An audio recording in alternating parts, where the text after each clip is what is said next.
एक शहर में प्रतिवर्ष माता पिता अपने पुत्र को गर्मी की छुट्टियों में उसके दादा दादी के घर ले जाते।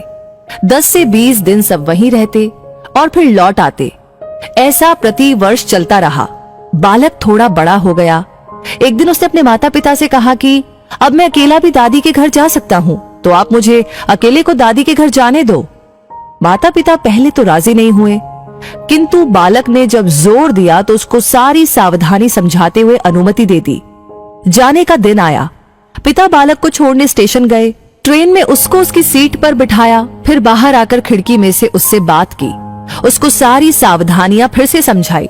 बालक ने कहा कि मुझे सब याद है, आप चिंता मत करो। ट्रेन को सिग्नल मिला, विसिल लगी, तब पिता ने एक लिफाफा पुत्र को दिया और कहा कि बेटा, अगर रास्ते में तुझे डर लगे तो ये लिफाफा खोलकर इसमें जो लिखा है उसको पढ़ना। बालक ने पत्र जेब में रख लिया। पिता ने हाथ हिलाकर विदा किया। ट्रेन चलती रही। हर स्टेशन पर नए लोग आते रहे, पुराने उतरते रहे। सबके साथ कोई न कोई था। अब बालक को अकेलापन लगने लगा। अगले स्टेशन पर ट्रेन में ऐसी शख्सियत आई जिसका चेहरा बहुत ही भयानक था। बालक पहली बार बिना माता पिता के, बिना किसी सहयोगी के यात्रा कर रहा था।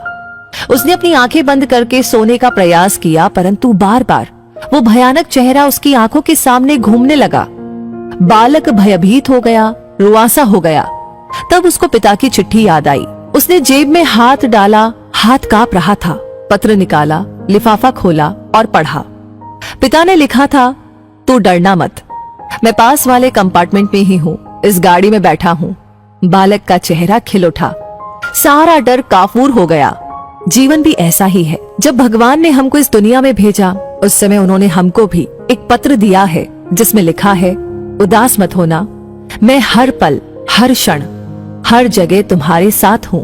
पूरी यात्रा तुम्हारे साथ करता हूँ, केवल तुम मुझे स्मरण रखते हो। सच्चे मन से याद करना, मैं एक पल में आ जाऊंगा। इसलिए चिंता नहीं करना, घबराना नहीं, हताश नहीं होना। चिंता करने से मानसिक और शारीरिक दोनों स्वास्थ्य प्रभावित होते हैं। परमात्मा पर, प्रभु पर, अपने इष्ट पर हर क्षण विश्वास रखे। वो हमेशा हमारे साथ है, हमारी पूरी यात्रा के दौरान, अंतिम सांस तक। बस इसी एक एहसास को ही कायम रखने का प्रयास करते रहना है।